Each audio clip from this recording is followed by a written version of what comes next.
चलिए, तो हमारा स्वाध्याय चल रहा है डॉक्टर जोसेफ मर्फी की बुक आपके अवचेतन मन की शक्ति।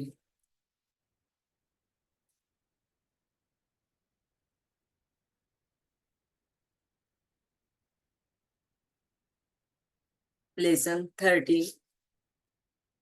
आपका अवचेतन मन और नींद के चमत्कार।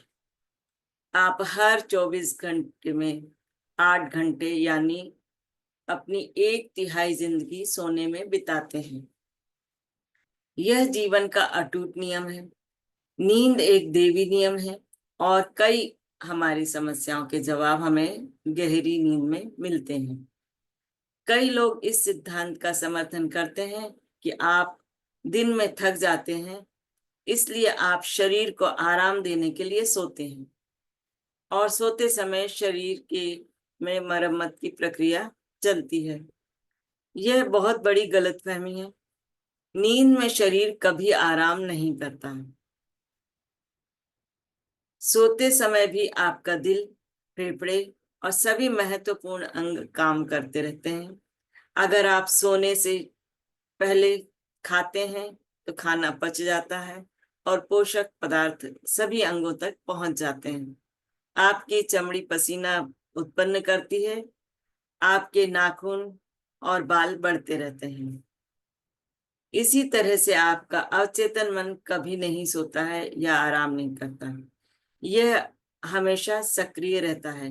मतलब आपका अवचेतन मन कभी भी आराम नहीं करता, कभी नहीं सोता, वह हमेशा सक्रिय रहता है और आपकी सभी महत्वपूर्ण शक्तियों को नियंत्रित करता है। नींद में उपचारक प्रक्रिया ज्यादा तेजी से काम करती है क्योंकि तब आपका चेतन मन कोई व्यवधान नहीं डालता है और आपके सवालों के उल्लेखनीय जवाब आपको नींद में ही मिल जाते हैं। हम क्यों सोते हैं? नींद के बारे में गंभीर शोध करने वाले शुरुआती वैज्ञानिक शोधकर्ता में डॉक्टर जॉन बिजेलो का नाम उल्लेखनीय है। वे यह दिखाने में सफल हुए हैं कि रात को सोते समय आंख, कान, नाक और त्वचा के नीचे की तंत्रिकाओं से आपको लगातार संवेग मिलते रहते हैं। मस्तिष्क का तंत्रिका तंत्र भी काफी सक्रिय रहता है।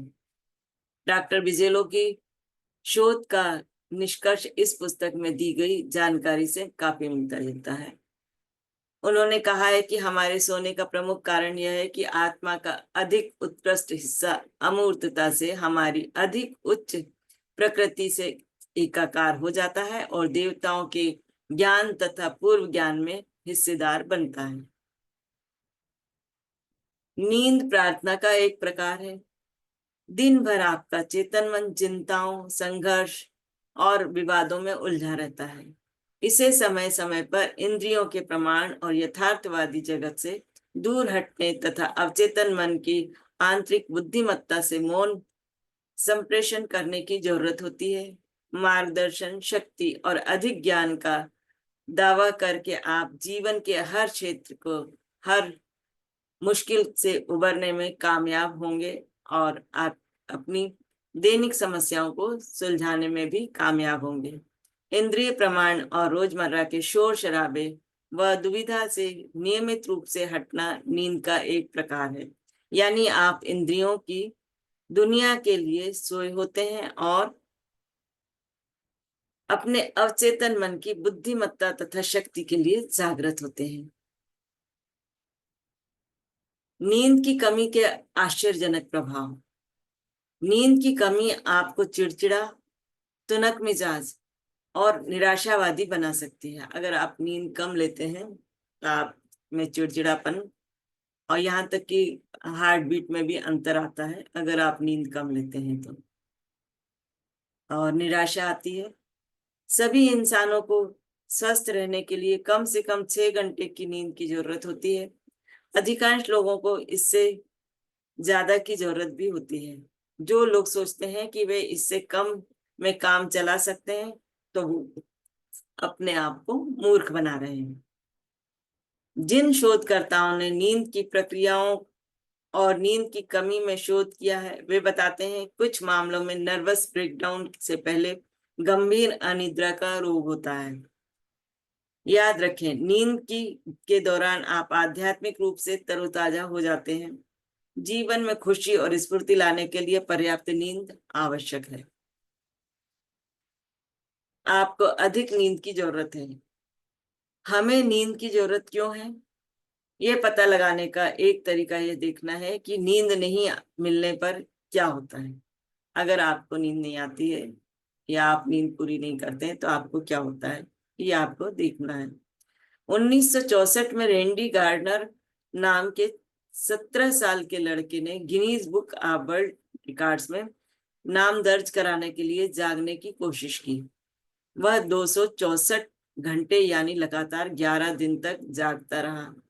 बाद के परिणामों में स्पष्ट हुआ कि उसे कोई स्थायी नुकसान तो नहीं हुआ। बहरहाल, जब वह खुद को जबरदस्ती जगाए रख रहा था तो उसके सोचने की प्रक्रिया में कमी आ गई थी। उसके शब्दों का उच्चारण स्पष्ट नहीं था। उसकी याददाश्त भी गड़बड़ा गई थी। बाद में उसे दृष्टि भ्रम भी होने लगा था। लंबे समय तक कम नींद लेने वाले ज्यादातर लोगों को इतने बुरे परिणाम नहीं मिलते हैं। बहरहाल, इसके गंभीर प्रभावों से भी मुश्किल में पड़ सकते हैं। National highway traffic safety administration के अनुसार नींद संबंधी समस्याओं के कारण हर साल 2 लाख दुर्घटनाएं होती हैं। 5 में से एक ड्राइवर गाड़ी चलाते समय कभी कभार झपकी लेता है। इस वजह से दिन के बजाय रात को दुर्घटनाओं की आशंका 5 गुना से 10 गुना बढ़ जाती है। नींद सलाह लाती है। सैंड्रा एफ लॉस एंजल्स की एक युवा महिला है जो अक्सर रेडियो पर मेरे भाषण सुनती है। उसने मुझे बताया कि उसे न्यूयॉर्क सिटी में एक नौकरी का प्रस्ताव मिला जहां उसे वर्तमान नौकरी से दोगुनी तनख्वाह देने का प्रस्ताव रखा गया था। वह फैसला नहीं कर पा रही थी कि नई नौकरी स्वीकार करे या नहीं। सोने जाने से पहले उसने इन शब्दों में प्रार्थना की, क्योंकि वह दुविधा में पड़ गई थी कि पैसा तो ज्यादा मिल रहा है तो मुझे नौकरी ज्वाइन करनी चाहिए या नहीं करनी चाहिए। तो उसने अपने अवचेतन मन से रात को सोते समय प्रार्थना की, मेरे अवचेतन मन का रचनात्मक ज्ञान जानता है कि मेरे लिए क्या सबसे अच्छा है। इसकी प्रवृत्ति हमेशा जीवन की ओर है और यह मुझे सही निर्णय बताता है।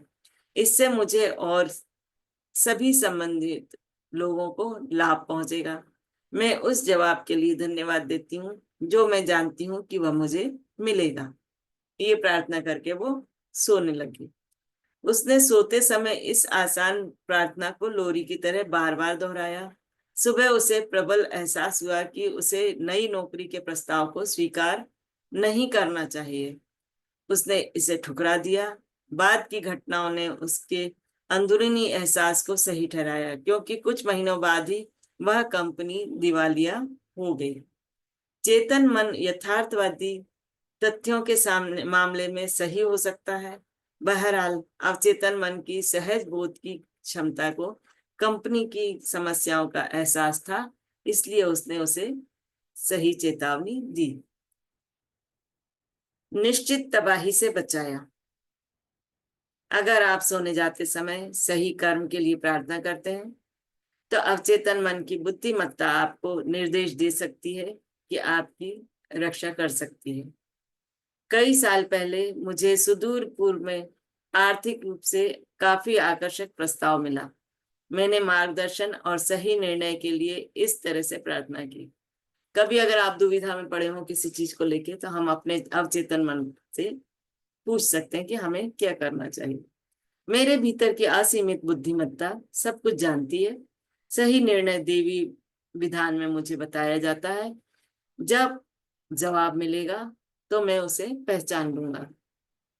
मैंने सोने जाने से पहले इस प्रार्थना को बार बार लोरी की तरह दोहराया। उस रात मैंने एक सपना देखा जिसमें एक पुराना दोस्त मेरे पास आया। उसके हाथ में एक अखबार था और वह बोला, इन हेडलाइंस को पढ़ो, मत जाओ।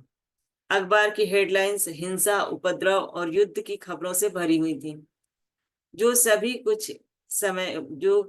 कुछ समय बाद उसी इलाके में हुए जहां मुझे जाना था। तो वो सभी घटनाएं, दुर्घटनाएं जो है वो उस इलाके में हुई जहां पर इनको जाना था। आपका आपका अवचेतन मन सब कुछ समझता है, ये सारी बातें जानता है। अक्सर ये आपसे बोलेगा, लेकिन ऐसी आवाज में जिसे आपका चेतन मन तत्काल मान लेगा।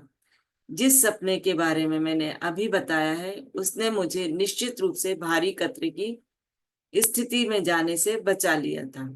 मेरे अवचेतन मन ने अपनी चेतावनी एक ऐसे व्यक्ति के माध्यम से दी जिस पर मैं भरोसा करता था और सम्मान करता था। कुछ लोगों को यह चेतावनी सपने में माँ दे सकती है, यह व्यक्ति से यहाँ या वहां ना जाने को कह सकती है और चेतावनी का कारण बताती है। इस बार आपका अवचेतन मन आपके जागते समय भी आपको चेतावनी दे देगा। आपको लगता है कि आपने अपनी माँ या किसी अन्य प्रियजन की आवाज सुनी है। आप रुक कर मुड़ते हैं और उसके स्रोत की तलाश करते हैं। अगर आपको आवाज आती है, एहसास होता है, तो आप उस ओर मुड़ करके आप उस तरफ जाने की कोशिश करते हैं, आप उस तरफ चल देते हैं।